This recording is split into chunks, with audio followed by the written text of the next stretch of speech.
Você acredita que tudo o que fazemos volta? Não estou falando de superstição. Não estou falando de misticismo. Não estou falando daquelas frases prontas que a gente compartilha nas redes sociais sem parar para pensar no peso real que elas carregam. Estou falando de algo muito mais concreto. Muito mais próximo. Muito mais inevitável. Estou falando de postura. De escolhas. De pequenas decisões repetidas dia após dia que vão construindo ou destruindo o tipo de relação que você tem com as pessoas que ama. Cada vez que você interrompeu. Cada vez que olhou para o celular no meio de uma conversa. Cada vez que disse hoje é diferente sem ouvir o que estava sendo dito. Cada vez que deixou o silêncio de alguém passar sem perguntar o porquê. Essas escolhas não desaparecem. Elas ficam. Elas se acumulam. Elas amadurecem. E um dia, elas voltam. Não necessariamente como punição. Não como vingança. Não como karma místico descendo do céu. Mas como espelho. Como consequência natural. Como a vida simplesmente devolvendo o que foi oferecido. Hoje você vai entender por que o silêncio de Dona Helena não ficou no passado. Ele amadureceu. E voltou. Se você está acompanhando essa saga, já se inscreve agora. Porque este capítulo é um divisor moral. É o momento em que a história para de ser sobre ela. E começa a ser sobre todos nós. E talvez seja o mais desconfortável até aqui. Meses se passaram. A vida continuou com aquela normalidade que às vezes engana. Aquela normalidade que faz a gente achar que está tudo bem porque nada explodiu, porque ninguém brigou, porque o calendário continua sendo seguido. A rotina estava organizada. O revezamento seguia seu curso. O quarto pequeno continuava sendo o quarto dela. Ela continuava dizendo tanto faz para quase tudo. Mas algo começou a mudar. Não de forma dramática. Não com sinais óbvios. Não com nenhum acontecimento que pudesse ser apontado como o momento em que tudo mudou. Foi gradual. Silencioso. Como uma maré que sobe devagar demais para que alguém perceba até que os pés já estão molhados. Os filhos começaram a sentir um vazio estranho na casa. Não era ausência física. Ela estava lá. Sentada no mesmo lugar. Dormindo no mesmo quarto. Aparecendo para as refeições. Era ausência de presença. E você entende a diferença? Porque essa diferença é tudo. A ausência física é quando alguém não está. A ausência de presença é quando alguém está. Mas já foi embora por dentro. É quando o corpo continua no lugar, mas o espírito aprendeu a não se envolver mais. E quando alguém que sempre foi o centro da força emocional de uma família começa a se retirar dessa forma. A estrutura inteira sente. Mesmo que não saiba nomear o que está sentindo. Mesmo que não consiga apontar de onde vem aquele vazio. Mesmo que continue achando que está tudo bem porque nada explodiu. Os sinais foram chegando. Pequenos. Quase imperceptíveis. Daqueles que a gente nota mas prefere não aprofundar. O neto começou a perguntar menos coisas para ela. Não porque tinha deixado de gostar da avó. Mas porque havia aprendido, com a sensibilidade que só criança tem, que as respostas tinham ficado curtas demais para valer a pergunta. A filha mais velha começou a notar que a mãe já não perguntava como tinha sido o dia.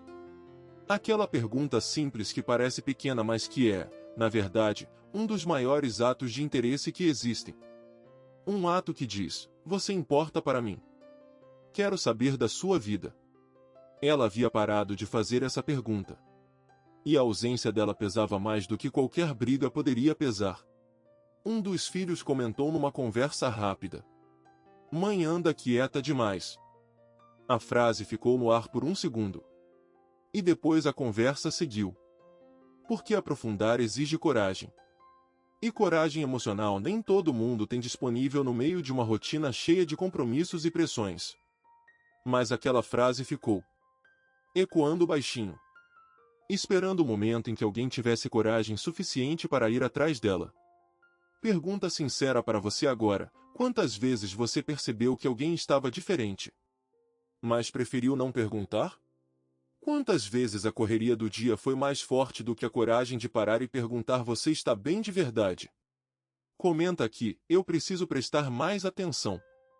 Então aconteceu algo que mudou o peso da história. Em uma reunião familiar, discutiam novamente mudanças na rotina. Desta vez, sobre quem ficaria responsável por Dona Helena caso a rotina de algum dos filhos apertasse mais. Uma conversa prática, organizada, com aquela linguagem de quem está resolvendo um problema logístico. E, pela primeira vez, ela não demonstrou reação nenhuma. Nenhuma. Não protestou. Não agradeceu. Não opinou. Não fez aquela expressão de quem está ouvindo algo importante. Apenas ouviu. Com uma calma que não era paz. Era distância. Como se estivesse ouvindo sobre outra pessoa. Como se o assunto não dissesse respeito a ela. Como se ela já tivesse se desconectado daquela narrativa e estivesse assistindo de fora, de um lugar onde as decisões dos outros não chegam mais a doer. E foi aí que o desconforto começou a se instalar de verdade. Porque quando alguém para de reagir, a gente perde algo muito importante, perde o controle da narrativa. E controle é algo que muitas pessoas, sem perceber, confundem com cuidado. Quando ela reagia, mesmo que fosse para discordar, eles sentiam que estavam cuidando de alguém presente. De alguém vivo na relação. Agora ela havia se retirado. E o vazio que deixou era maior do que qualquer um havia imaginado. Dias depois, um dos filhos enfrentou um problema sério no trabalho. Daqueles problemas que não têm resposta fácil. Que fazem a gente perder o sono.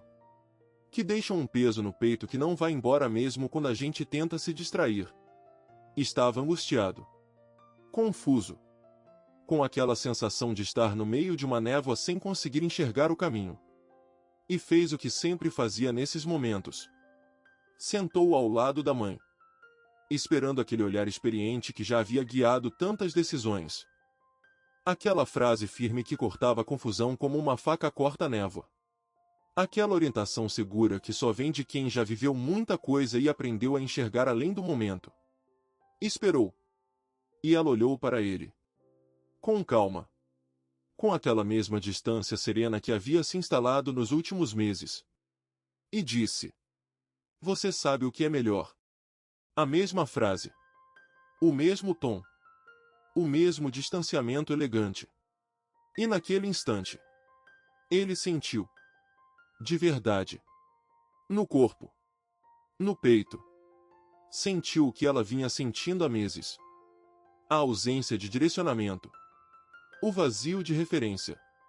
A solidão específica de quem precisa de uma voz e descobre que essa voz aprendeu a se calar. Isso é a lei do retorno. Não é a punição. Não é vingança calculada. Não é Dona Helena decidindo conscientemente fazer os filhos sofrerem. É espelhamento. A vida simplesmente devolvendo, com a mesma temperatura, o que havia sido oferecido. Continua aqui comigo.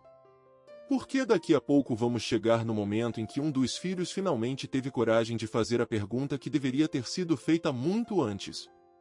Escuta isso com atenção. O que eu vou dizer agora é uma das verdades mais importantes dessa saga inteira. Quando você desvaloriza a voz de quem construiu você, um dia você vai sentir falta dessa voz. E talvez, quando sentir, ela já tenha aprendido a não oferecer mais. Não por maldade. Não por rancor. Mas porque aprendeu que oferecer dói mais do que guardar. A vida não cobra. Ela devolve. Devolve a pressa com que você respondeu. Devolve a indiferença com que você ouviu. Devolve a ausência que você normalizou.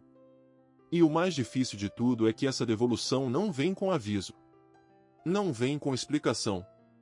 Não vem com uma nota dizendo, isso é consequência daquilo. Ela simplesmente chega. Na forma de um silêncio onde deveria haver voz. Na forma de um vazio onde deveria haver presença. Na forma de um, você sabe o que é melhor. Dito por quem sempre soube muito mais do que você. E aqui vai a pergunta mais difícil desse capítulo. A pergunta que eu preciso que você responda com honestidade, olhando para dentro, sem pressa. Você está construindo memórias que vai querer revisitar? Ou está criando arrependimentos futuros? Essa pergunta precisa ecoar. Precisa ficar. Precisa incomodar o suficiente para mudar alguma coisa. Finalmente aconteceu. A filha do meio, aquela que sempre foi a mais observadora, a que notava as coisas que os outros preferiam não ver, resolveu fazer o que ninguém havia feito até então. Sentou do lado dela. Sem agenda. Sem assunto prático. Sem problema para resolver. Apenas sentou. E depois de um momento de silêncio compartilhado, perguntou com uma voz que carregava mais do que as palavras: Mãe, a senhora está chateada com a gente? Dona Helena olhou para ela. Com aquela calma que havia se tornado sua marca nos últimos meses. Com aqueles olhos que viram muita coisa e aprenderam a guardar mais ainda. E respondeu: Não, minha filha. Eu só aprendi que cada tempo tem seu jeito. A frase não tinha agressividade.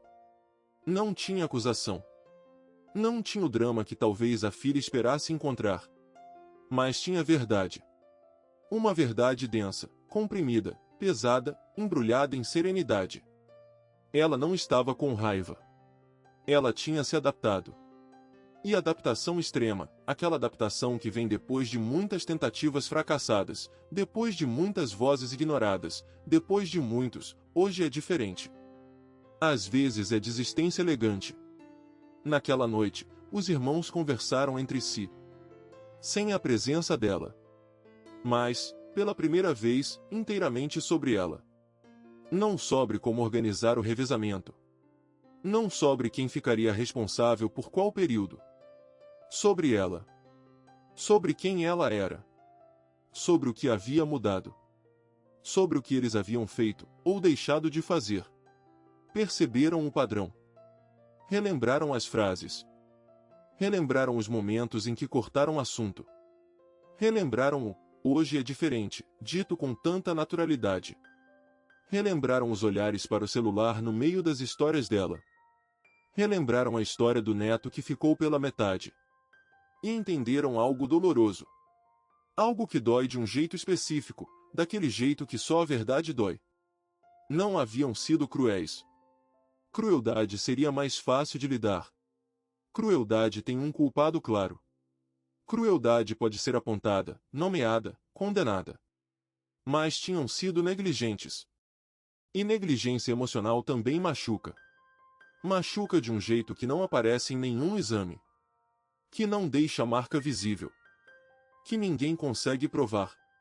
Mas que a pessoa que recebe carrega em cada tanto faz, em cada história encurtada, em cada vez que senta na ponta do sofá. A lei do retorno não havia chegado como tragédia. Havia chegado como percepção. E percepção dói mais que acusação. Se você está sentindo o peso disso, comenta aqui embaixo, ainda dá tempo. Porque o próximo bloco é sobre exatamente isso. Sobre o que acontece quando alguém decide que ainda dá tempo. No domingo seguinte, algo simples aconteceu. Daquelas coisas simples que parecem pequenas mas que carregam o peso de tudo que veio antes delas. Durante o almoço, antes que a conversa desviasse para assuntos práticos, antes que os celulares aparecessem, antes que alguém mudasse de assunto. O filho mais novo olhou para ela e perguntou: Mãe, o que a senhora acha? 3 palavras. Uma pergunta direta. Um convite genuíno. Ela demorou a responder. Por que meses de silêncio não se desfazem em segundos? Porque a alma, quando aprende a se proteger, não abre de volta com a mesma facilidade que fechou. Ela olhou para ele. Procurou no rosto dele algum sinal de que era verdade. De que a pergunta era real. De que desta vez haveria espaço para a resposta. E começou a falar. Devagar. Com cuidado. Com aquele receio de quem foi interrompido tantas vezes que já não sabe mais se pode ocupar o espaço inteiro da resposta. E pela primeira vez em muito tempo. Ninguém interrompeu. Ninguém explicou que agora é diferente. Ninguém olhou para o celular. Ninguém mudou de assunto. Eles ouviram. De verdade. Com os olhos. Com a postura. com a presença inteira. E ouvir assim é um ato de reparação. Toda a família vive ciclos. Ciclos de dependência, quando os filhos precisam dos pais para tudo. Ciclos de autonomia, quando os filhos crescem e constroem suas próprias vidas. Ciclos de inversão, quando os papéis se trocam e os filhos precisam cuidar dos pais. Esses ciclos são naturais. São parte da vida. São inevitáveis. Mas existe algo que não deveria mudar com nenhum ciclo. Algo que não deveria ser negociado em nenhuma fase. Algo que não envelhece, não se torna ultrapassado, não precisa de atualização. Respeito. O mundo evolui. As tecnologias mudam. As formas de criar filhos se transformam. Os valores se renovam. Os costumes se adaptam. Mas a necessidade humana de ser ouvido, essa nunca envelhece. Essa é igual em todas as gerações.